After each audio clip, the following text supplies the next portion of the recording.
You're listening to Mammalwatching with Charles Foley and Jon Hall. You can find other episodes at mammalwatching.com/podcast. So I thought, well, I've got to keep this connection with the bush. What can I do to recreate the safaris of Zambia?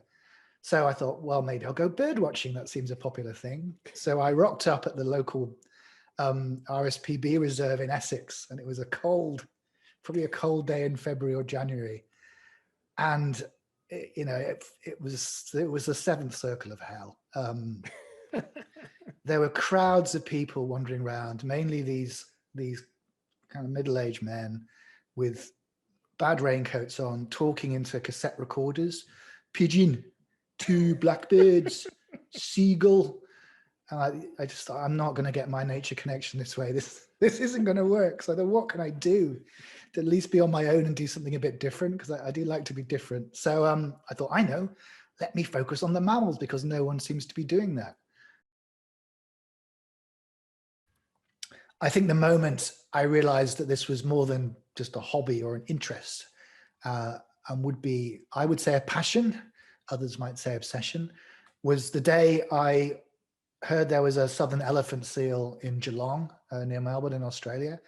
I was in Canberra and I got in the car and I drove 1,673 kilometers, I think it was, in one day to spend an hour on the beach with the seal. It was well worth it, but literally 5 a.m. in the car, drove all the way, possibly stopped for a pee in McDonald's, saw the seal, took pictures, drove straight home again. And that was when I began to think, okay, maybe this isn't totally normal. Maybe other people wouldn't see this as totally normal. So I got a lot of information that wasn't available anywhere else. And I thought, well, I'm probably the world's only mammal watcher, but I should put this out there in case someone else like me comes along, because wouldn't it be helpful to have this kind of information that the bird has had? So that's when I started the website, really to share that information that I'd gathered in 7 years in Australia.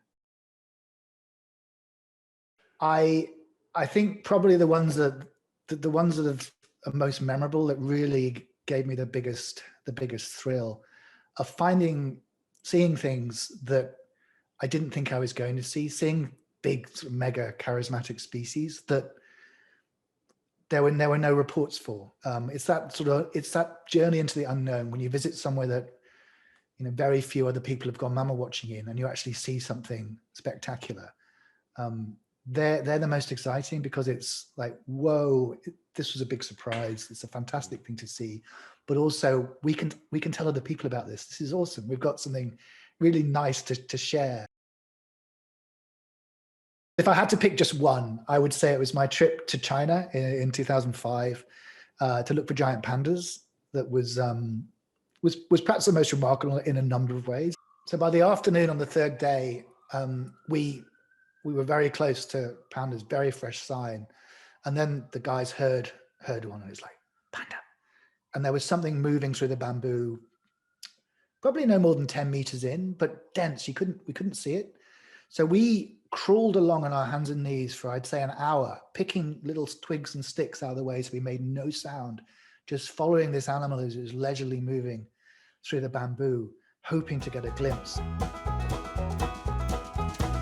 If you'd like to listen to the full episode, then visit mammalwatching.com/podcast.